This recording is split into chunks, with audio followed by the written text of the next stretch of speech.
as it is time for the local candidate forum that we've been talking about here on the Voice of Moore County and the surrounding area, and also around the world at myaustinminnesota.com as we get ready here for, as mentioned, the forum being held in conjunction with the Austin Area Chamber of Commerce and the candidates here first off for the office of mayor of the city of Austin, and that is Jeff Austin and Steve King. And the candidates will be given a chance to make an opening statement, followed by some questions that have been submitted by the chamber, and the candidates will have a maximum of 2 minutes to answer these questions this morning. And then at the end of the forum, they'll have a chance to deliver a closing statement, as it is 7 minutes after the hour of 10 o'clock. And Jeff and Steve, first off, thank you for, as mentioned, coming out here and being with us this morning. Thank you, Jason. Appreciate your time. And as mentioned, here we'll start off with opening statements and kind of go in an alphabetical order here. Jeff, you want to start us off?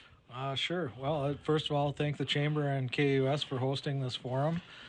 Kind of a different year for campaigning, so kind of a different format for a forum, but this is great that we're able to get together and discuss the issues.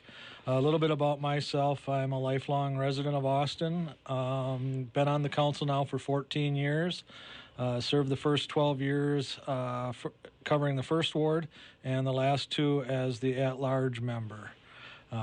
Work for Quick Trip. Have a family that raised here. Kids are all grown and moved away, but they come back and visit on occasion. So I think Austin is a great place to raise a family, great place to live, and just looking to continue to make things better here for everyone. All right. Thank you, Jeff. Steve, go ahead. Thank you as well to the Chamber and KUS for hosting this. It is a different time. We all can't get together for these forums as traditionally we have due to COVID.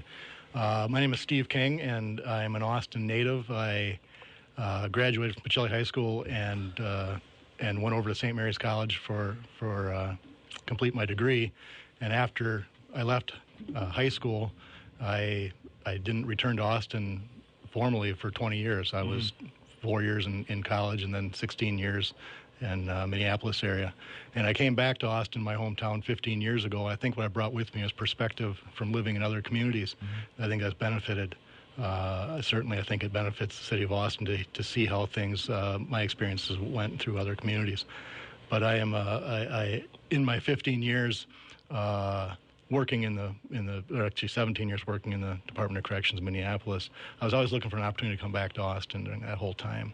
And so the opportunity presented itself in 2005 with the director of Moore County Corrections opening up, and I applied for and received that position. So I brought with me my wife, and at that point, my 1- and 3-year-old sons, and now those sons are 16 and 18. And my wife is an attorney at Bodler, Foreman King law firm here in Austin, and she and I are very connected to the community. We volunteer. We are active in our church at St. Augustine's. We're active in the community through various boards. I've been on the city council for 12 years, and at this point, I believe I would, through my relationships and leveraging the relationships I've developed, would like to serve as Austin's mayor. All right. And we'll get right into the questions here this morning. And first question here, and I believe that this is going to be addressed at the city council meeting actually here tonight. And Steve, we'll start with you. How do you feel about the tax abatement program that's been implemented or was here some time ago here? Do you feel it's been successful or not? It absolutely has. Prior to the initiation of the tax abatement, we had about 3 housing starts a year and maybe even less than that in the prior 2-3 years leading up to the abatement. So what the abatement has done is really incentivize those that are looking to build homes in Austin. I believe we've had 40-plus homes built in the short 3-year period of having that abatement. The payoff in the end will be once they do get on the tax rolls, that home is going to be on the tax rolls for another 75, 100 years. And so we needed that stimulus in order to build new housing, and also the folks that are building homes are leaving behind homes and to add to the existing market for those folks looking for either a starter home or a mid-level home along the way. So I think it's been very successful, and it will bear itself out. All right. And Jeff, basically, same question to you. How do you feel about this tax abatement program, and do you feel it's been successful or not? Oh, I think it's been successful. I think it's something we should continue. Like Steve said, there's been 40-some homes built or that have gone through the program. Not all of them have been built yet. But I think the big thing is that there's been some spec homes built and not just people building that we're planning on building. So you do get some extra housing. We do need a lot of housing stock in Austin. We're short on housing. So anything that we can do, it's really kind of a no cost. If nobody applies for the program, it doesn't cost us anything. And like Steve said, once the house is built, it's on the rolls for years. So it's kind of an easy one to do, and I think it should be continued. All right. Jeff, we'll stay with you here, and this is kind of that question, it kind of leads into this one here, that given the uncertainty of the amount of local government aid that the city of Austin will receive over the next few years, should the city continue to fund this initiative at the same time, and maybe other initiatives as well for housing at the same rate or reduced rate, or not at all? And why would you, and why? Well, this program I think we can fund because it really doesn't cost us anything. We did have money set aside in the budget for a housing initiative, which when we took a deep dive into the budget earlier this year and looked at it, we decided that the money we were setting aside we could use in other places right now, given the situation, the current conditions of the economy with dealing with the pandemic, COVID-19, and we do have some of that money built up so that if a project did come along, we do have monies available to use. We can dip into reserves if needed, if a program comes along that we think we really want to pursue. So for at least the next year, we're not funding it. I'd like to get money put back into that program as soon as we can.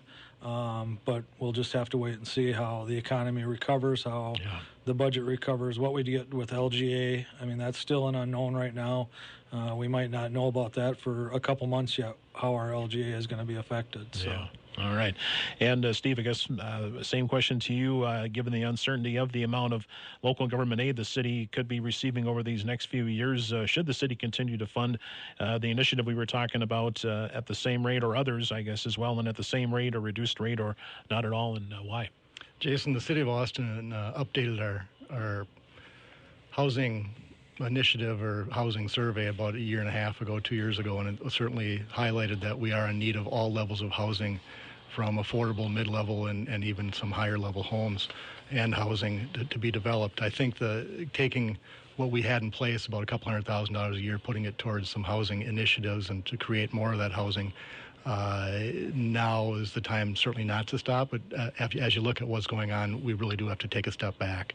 My willingness to take a step back on that, on investing in the housing and having that $200,000 be a placeholder would have been different had we not had the 83 units open up out in the flats on 21st out there behind Walmart. Those are beautiful new apartments. We also have some potential for 30-some townhomes being built over by Keene Motors. So these things are either already built or in the hopper pretty well along the way. So I think if there is a time to step back from $200,000 a year in the housing initiative, maybe now is the time, based on what we're probably not going to get in LGA. And there's those new housing starts that we've initiated through the tax abatement as well as the apartment complexes. All right. Steve, staying with you and kind of shifting gears here, if you do win, what would your plans be to promote racial equality in the city of Austin, short-term and long-term? You know, I think being the mayor, you really do have to be intentional, I think, in most things you do. And I think this is no different. You have to really be intentional on creating awareness. First of all, is there an issue with race equality? That you have to answer that first. I think I've seen some positive signs with, I know Ojoy Akaney ran for city school board last term. He failed in his run, but these people are willing to put their name out there. I know we have a Vietnamese, I believe she is, filing for school board. At this point, we have Oballa running for city council. from Ethiopia, his culture. I think what we're doing is making some pretty good strides. I know that the kids have this down, Jason. You look through the high schools and the amount of interaction that all races have with each other is very inspiring. I think our adult population can certainly learn from the schools. Yeah. But as the mayor, short term, I would certainly ask to see and be intentional on is there an issue with race equality, and if there is, I'd continue trying to put those folks of different races on boards and commissions throughout the city. I think long term we need to look at what else is out there nationwide and have the council buy into. Maybe we can go to a forum, or whether it's in person or virtual, but there's a lot of folks out there that have already invented the wheel. I don't think we need to reinvent it, but I think we need to learn from other communities around the state and around the country are doing, and potentially look into what they may be doing to build equity among our races. Sure. Jeff, again, the same question to you. If you do win the mayoral race in November, what would your plans be to promote racial equality in Austin, short term and maybe long term? I guess the short term is to build the relationships with the ethnic communities, the multicultural groups. I was at an event this weekend with the Liberians. They held an inauguration for their local representatives. They have like a council of their own, and they installed those people, and it was quite something to see and deal with those people and talked with them, and they're willing to help and do anything and come forward and address any problems, and I think that's what we need to do. When I was first elected to the council 14 years ago, immigration was a big thing, and it was a negative. It was a very negative thing at that time, and people just did not want any immigrants coming to our town. And now you look in just 14 years, the difference, how we've opened our arms to these people, how they've come to our community, become part of our community. And I think that's just it, is reach out and build those relationships, find out if there are issues, work to overcome those. I think Austin's always been a leader in that. And we should continue to be. I think that any issues we got on board, one of the first ones to become a welcoming community. We're having a resolution tonight for Welcoming Week coming up in September. So I think we've got the Welcome Center here and other organizations that are working to build bridges amongst the community, and we just need to continue those things. Yeah, and obviously both of you see it, and I have as well, with the honorary city council member as well. That's another program that's been implemented here not too long ago. But Jeff, staying with you here for our next question, the city of Austin has experienced I don't know if it's an increase in crime, but I guess more accurately, we've seen a couple instances of shots fired around town, and I know a couple of suspects that are looking at attempted murder charges as well, but maybe putting our community in danger. How would you ensure our community remains safe, and how would you address those concerns? Well, I think we have a very active police department. I know a lot of the police officers. They're very active. They're very caring and concerned about Austin. I think that just staying on top of that and getting ahead of this action, these different times, it's put everybody in a different mood and causes some actions that we probably wouldn't see normally. And so just working with the groups and the police to stay on top of these things. Sure. And Steve, same question to you. As mentioned, with what we've seen here lately in our community in a couple of instances concerning crime, how would you ensure our community remains safe, and how would you address those concerns? Jason, I've had a 32-year career in probation and parole, and I've seen firsthand what crime can do to a community. I've had the good fortune of working in 14 different communities and seeing firsthand crime levels and how that crime can really decimate, and how the community responds to different crimes, and whether it's high or low. Austin does have a very responsive police department. I think the basis of crime is always, and I see it every day, we have a lot of broken folks that come through our office through addiction and abuse, and that addiction and abuse drives crime. And so until you fix the problem of educating our children to a level where they can support themselves and continue to work on addiction issues to get those folks the help they need, whether it's chemical abuse or any other substance. Sure. We see a high number of those issues.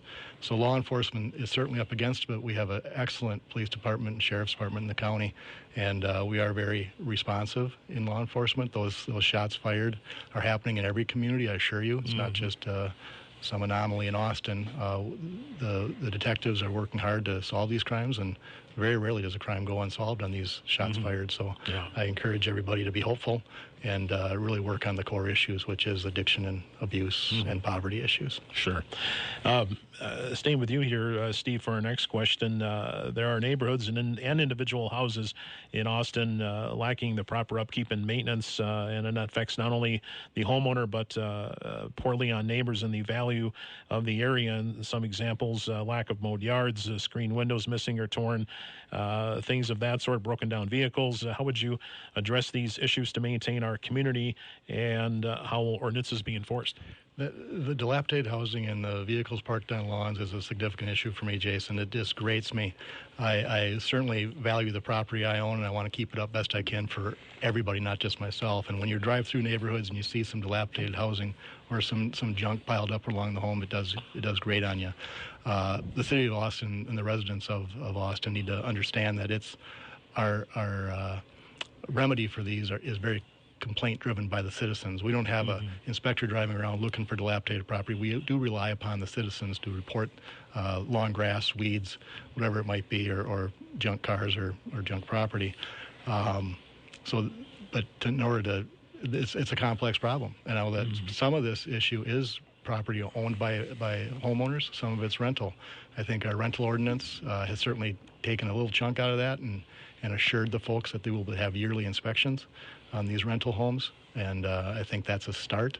We got to do some other creative ways, whether it's through ordinances or I don't even know, something really, really creative to start building these homes back up to, and these neighborhoods back up to something that people can expect a higher level of living. Yeah, and I know this is as we move to Jeff here, it's an item that at every city council meeting where this is addressed. But Jeff, again, same question to you again about this lack of mowed yards and as mentioned, screen windows missing or torn, broken down vehicles, garbage, things like this. How would you address these issues to maintain our community, and how would ordinances be enforced? Well, I think we're doing a good job of enforcing the ordinances that are there, as well as can be done. Like Stephen said, it's a complaint-driven system for the most part, and the department is very active in getting out and getting these taken care of. We've passed ordinances in the past for the rental housing. I think that's on the right track now. Going forward, I would like to see a program in the future for homeowners where we provide either grants or low interest loans to people so they can get money to do some of the repairs that they need to do. Also, maybe create a database of people that do the work.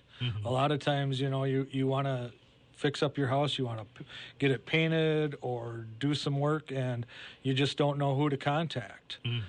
Following some pages on Facebook lately, and there's a lot of that. People are looking for painters, they're looking for somebody to build a deck or build a ramp, and if we just had a database available on the city's website where people could go to, also to get some money together, kind of like our home ownership fund, that we provide low-interest loans to help people with down payments on houses. If we could provide some kind of low-interest loans for people to help with the upkeep and maintenance of their housing to get our housing stock back up there. Okay. I was out on Sunday walking through some neighborhoods, and in fact, my old neighborhood in Southeast by Ellis and I.J. Holton, and I was really impressed at how it's been almost 40 years since I lived over there, and the neighborhood still looks a lot the same. So I was very impressed because there are other areas of town where that the pride certainly isn't there, or the ability to maintain isn't there for the residents. So. Okay. Jeff, staying with you, one final question here, and I guess this is kind of a question that I like to pit to you or throw to you guys. I guess obviously you've served here under Mayor Tom Steen and seen what other mayors have done here in the past in the city of Austin. What are some of the traits that that you've seen in these mayors of the past that you would implement if you're elected mayor? Well, I guess I was elected the same time as Tom, so we've served together for the past 14 years. It was a growing process in the beginning for both of us, and I think we've both come a long way. It's just being able to lead the council and direct them, make sure they do their due diligence on all the issues, look at all sides of each issue, and in the end to do what is best for the residents of Austin. Do what is best for Austin. Yeah. And I guess same question to you, Steve. You know, Jason, I have a funny memory of Mayor Tom Q back when I was in high school working at the city municipal pool as a lifeguard that I really can't share in the radio. So I wouldn't say I'm maybe in line with how he proposed or how he presented himself as mayor, but I really appreciated Tom. I think what you get with Tom Steen as your mayor is really a straight shooter. There's no guessing where Tom's at on an issue, and I think that's very honest of a mayor. I've worked with former Mayor Bonnie Reitz on several committees and commissions, and I certainly know her very well. Both two separate styles, I would say, between Bonnie and Tom. My style would be one of consensus building and leveraging my relationships I've built as a county employee and as a state employee, and working as a city council member for 12 years. I'd leverage our, my contacts with Hormel Foods corporate and with Mayo, our largest employers, and continue to build those relationships because I think those two entities are a major driver in Austin and need to be recognized as such. Also, I think I'd leverage through my relationship with the Hormel Foundation Board, who is absolutely a gift to the citizens of Austin on what they provide through that foundation. There's so many projects that we could never even touch without that foundation being in our backyard and on our team. So I would certainly bring my relationships I've built and leverage those relationships through the course of being mayor. All right. We've reached the point of closing statements, and Steve, we'll start with you. You know, I'm appreciative and I'm humbled by making it through the primary and on to the general election. I've certainly appreciated working with council member, now alderperson at large, Jeff Austin. I've learned a lot in my 12 years. I know myself well. I am one to certainly listen to folks. As I've said through the Austin Daily Herald and those forums, you may not always get the answer you're looking for. I might not be able to help to the level you want me to help at, but I certainly will answer your call, stop by and see what that issue and how it's affecting that person. What I've learned over the 12 years is something I might think of as so minuscule it's not even worth a mention is really bothering some constituent out there. And to learn their passion for whatever that issue is that I don't share has been very helpful in my understanding of now looking at the world differently to say, it might not be my issue, but it's an issue for somebody or some folks, and we need to address it. So I think just listening and continuing on that path of learning would be something I'd bring to the mayor. All right. Thanks, Steve. Jeff, your closing comments, please. Well, once again, I'd like to thank the Chamber and KUS for hosting this forum today. It's always great to provide as much information as we can to the public and to the voters. I've learned a lot in the 14 years that I've served on council. I'd like to think that I have become a better listener, very open, very transparent, very honest with dealing with the public and these issues. I would definitely continue that as mayor. There's on most things, I think Steve and I would probably agree. I mean, I've known Steve most of my life. He grew up a couple houses away from my grandparents, and so we go way back. And, of course, there's always going to be a few differences, but I think I would bring to the table things that my experience living in Austin, talking to people in other towns. I mean, I have family and friends that have lived other towns, and during my time on the council, we always talk about how they do things in the towns where they live compared to Austin. And we're very fortunate here in Austin. We have great department heads, a very well-run city, financially sound with the monies we've got coming in, and I'd just like to continue that leadership and keep Austin a top city. All right. Well, both of you, thanks so much for being a part of this candidate forum here on AIM 1480 KUS. Again, the two very fine candidates for the office of mayor in the city of Austin, Steve King and Jeff Austin. Gentlemen, thanks so much for your time. Thank you. This is AM 1480 KAUS, and our candidate forum continues here, as we just promised a few seconds ago. Glad to be joined by the candidates for Austin City Council in Ward 1 of the City of Austin, and that is Helen, Jahr, and Oballa. Good enough to be with us here for the second half of our forum today here for the City of Austin. And as mentioned, we'll just do the same format here with our City Council candidates. And again, we'll go in alphabetical order here. Helen, some opening statements for you this morning, please. Well, thank you for having us. Thank you to KAUS and the Chamber. I appreciate the opportunity to be here and speak to the people of the City of Austin as well as the surrounding areas.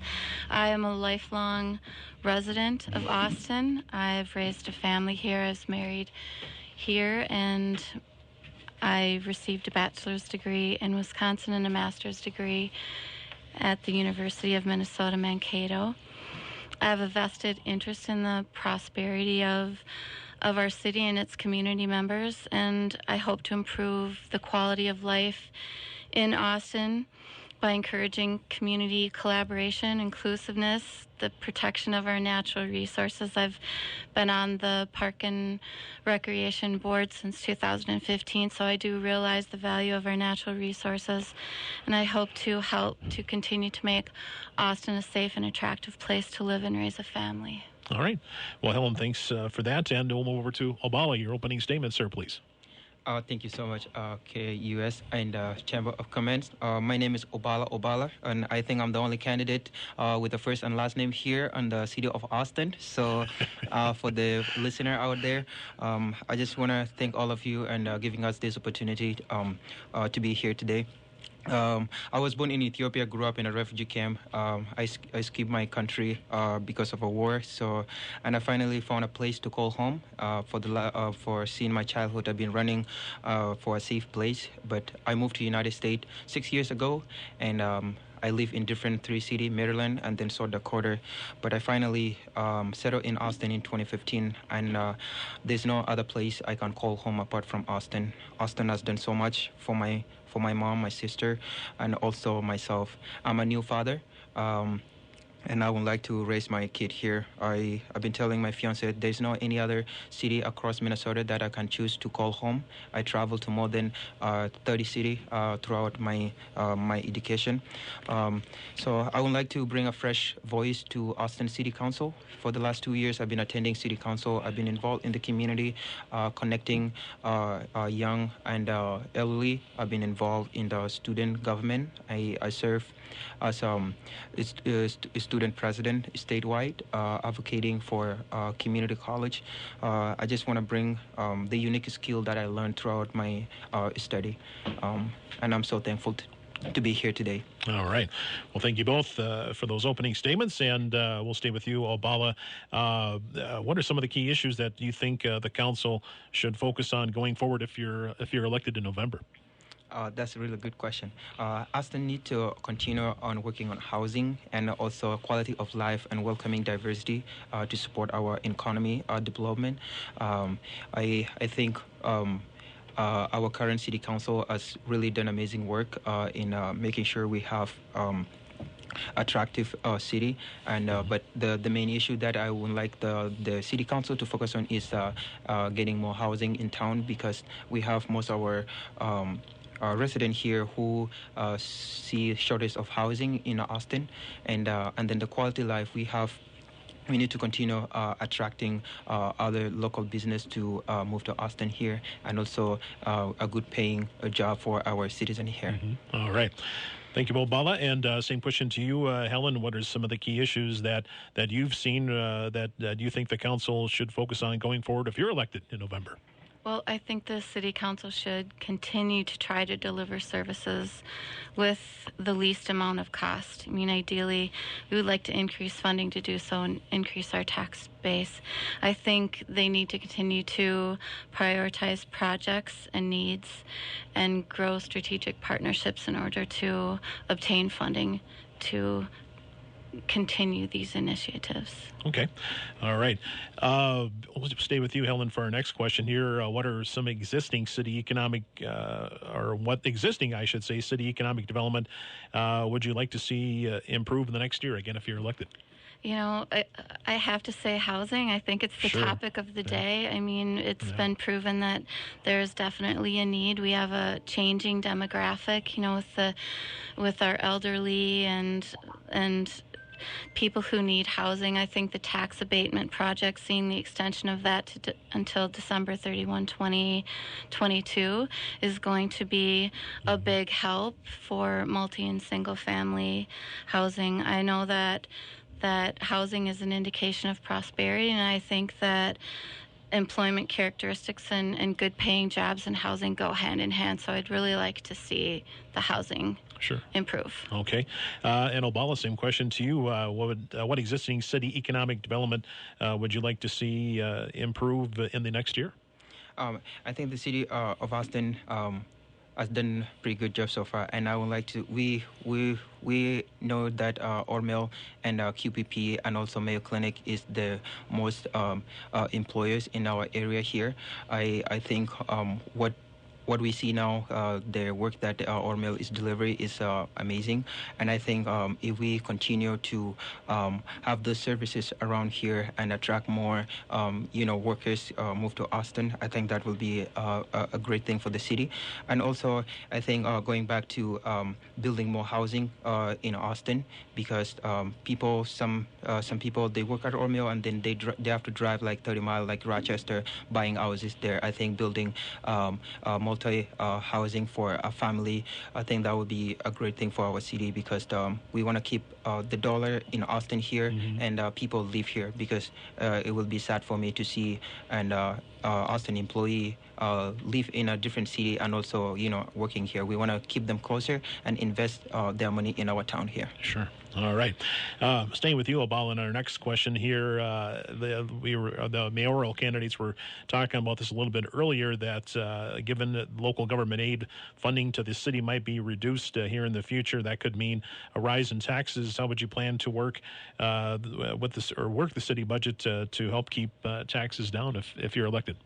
I think this is a discussion that I've been following for the last 2 years with the city council. I've been following the budget discussion, but this year with the pandemic, I go in more in depth because what they call is the miracle, the Minnesota miracle. The LGA, when enacted in 1971, it helped every city with relief funding, and also Austin currently they getting around 8 million when it comes to funding LGA. I think as if I'm elected, I think I will work hand on hand with other city council to see, look into our services. Where do we need more? Because with this pandemic, I know the city will not get the money that we are looking for with the shortage of downfall of economy. But I will be open to any discussion around this and work with city services. Where do we need to fund, and where, and also making sure our taxes, our residents don't have to being taxed higher, because I will really don't like to our city to have more tax, but I will work hand on hand to see where do we need services in our town. All right. Oballa, thank you for that. Helen, so we'll go over to you. Same question. Again, given the fact that local government aid might be reduced here for the city of Austin in the future, the levy is going up right now for next year, 4%. Sounds like it might stay there, but it could be going to double digits if this does occur. But how would you plan to work with the city budget to help keep taxes down? Well, I think, as I mentioned before, that prioritizing projects and needs is an integral part of being fiscally responsible. And as being part of the Austin Recreation Board, I know that the Austin Park and Recreation Board, I know that the City Council has worked hard already to stretch the city budget. I know that they have made some very difficult but thoughtful decisions in regards, and making cuts is hard. There was an idea once proposed, I haven't heard any more about it, about the Economic Development Fund, which would provide economic assistance for commercial and racial development as matching funds with potential partners like the City of Austin, the Port Authority, the HRA, Austin Utilities, Mower County, DCA, and those. I think teamwork is very important, and I think maybe that's the only way we're going to get through this. Sure. Okay. Staying with you, Helen, for our next question here. Maybe should have asked this earlier, but I guess basically, what can you bring your strengths? What would you be able to bring to the council if you're elected on November 3rd? Well, the very nature of my career at Riverland as an athletic director and coach has been about creating successes with a very fluid environment, similar to what the economy is, very fluid now. So it's always changing, whether it be with budgets or the weather or injured athletes. I think you're always having to make decisions on the fly. Yep. I don't claim to have all the answers, but I do believe in myself, and I do have the ability to look at the information before me and make a good decision. I do strongly believe in input from a diverse demographic and to make a stronger resolve to meet these challenges. Okay. And Oballa, same question to you. What are some of your strengths that you could bring to the council if you're elected on November 3rd? That's a good question. I moved to America with zero experience, but apart from traditionally raised by a beautiful mom who always look at me and be like, son, you can do anything when you grow up. I think the strength that I can bring to the city council is a fresh voice. I'm young, and I think I can bring the perspective of a young, resident. And I serve as a president, student senate president at Riverland, and also get elected statewide. I passed a bill which is called Hunger-Free Campus Act. That is something started at Riverland here. I travel to more than 25 campuses negotiating. I'm a good listener. I think for the last 3 years, I used my talent here in Austin, going from every corner of Austin, talking to our native resident here, and also the young folks, bring them to, So I think I will bring a good energy to the city council, and also making sure that our traditionally young folk who are not involved in the community government, they also can participate. So because there's this myth that young people, they don't care about the local government, which is, I think that's not true. That way, I want to bring all young folk to be involved, go outside, help the elders, because the backbone of Austin is having young folks supporting the community. All right. Oballa, staying with you here for our next question here this morning. If you do win, where would some of your plans be to promote racial equality in the city of Austin, short-term and maybe long-term?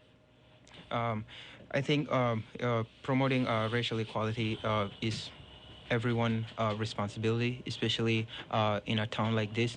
Austin, from what I heard from the people that are found in Austin here, Austin is not 20 years ago. Austin has changed drastically. And to even having myself to be in this position right now, I think Austin already is doing a great job when it comes to racial inequality. I think what I will do is to be a listener, having a forum of different ethnicity within town, having to talk about what can we do to promote issue that affecting our student, seeing other candidates run for offices who traditionally they don't serve there. Supporting local business, especially for minorities. I think those are the things that I will continue doing it, and also being open to anyone because not anyone knows everything, and I'm willing to listen, text any person idea and use it in a different way, and also focusing in what can we do to work together with our police. And I have seen our police here, they're doing awesome job. I have a great relationship with the current chief, and that's what we will do. It's our responsibility in Austin. It's not only for Caucasian or black or anyone. It's all our responsibility, and that's what I will do to promote this racial inequality in Austin. Okay. And Helen, same question to you. If you are victorious in November, what would your plans be to promote racial equality in Austin, short-term and maybe long-term? Well, I have to rely a little bit on my experience as a Riverland employee. I have seen racial equity as a priority across all of our departments. I think we're very inclusive. We work to eliminate racial preferences in service delivery, to create our organization free of systemic racism. I would try, first of all, to open the dialogue of racial inequality and identify where the inequality exists. I think awareness can be raised through awareness training. Issues can be identified through neighborhood forums. Communication can occur with study circles, public art, community events, and speakers. I think when racial inequality is found to exist, it's a long-term solution, but it can be worked on in the short term. And I would just like to say that I think community is the key to cultivating awareness, but I also do view Austin as a very welcoming community. Okay. One more question here, Helen, and we'll stay with you. And we talked to our mayoral candidates about this as well. Austin, like any other city, has experienced some crime, and here as of late, we said a couple instances of shots fired here in Austin and other crime. How would you help to ensure our community remains safe, and how would you address those concerns? Well, I think that's a really involved answer. Number one, but I do think communication again is going to help solve the problem. I think eyes on the street, so to speak, when you're opening dialogue, you're welcoming your neighbors and your community members, and you're speaking to each other face to face and looking at each other in the face. I think it reduces incidences of crime. I think where the surreptitious and the clandestine behavior begins is when it's dark and quiet and there's not a lot of community involvement and awareness going on. So I'd like to just start with community involvement. Sure. All right. And Oballa, I guess same question to you. How would you help ensure, if you're elected, that our community remain safe, and how would you address those concerns? I think that's a good question. I run away from a war zone country where I really need to find a place which is peaceful for myself and also for my kid. So seeing Austin, I think this is work for everyone. It's not only for the police to be the only people who are responsible to target down any crime or any neighborhood. I think it's all the responsibility of every resident in Austin, especially starting at home. What can we do to make our neighbors safe? What can we do to report when we see something suspicious or in a right way, in a welcoming way? Because we have to educate ourselves and also our neighbor that if we want to be safe, it has to start with me. It has to start with you as an individual. So I think working together with our local police here, also having a discussion around every community, hosting like a training or joining something like a police academy, something like that. That can involve, the city, the resident that to be safe in Austin, you have to start with you. And also you will extend that to. So I think what I will do is use my experience as a young man, go out to those young folks, talk to them, and tell them you are the backbone of this city. So if you want to make this city a better place, we have to know that it has to start with us. Put those gun down or put anything down. So okay. Well, we come to the part of the forum here for closing statements, and Oballa, we'll stay with you. Well, thank you to the listener, and also I just want to say again thank you to KAUS and also Chamber of Commerce for giving us this opportunity. As I said, I think this is a great opportunity for me. Being the first refugee to run for a city council office in Austin, I think this will be a great experience for me. Coming November, either I get the victory or my opponent, Miss Jahr, get the victory. I think it's all our responsibility to work together. My work will not stop there. I will also be involved.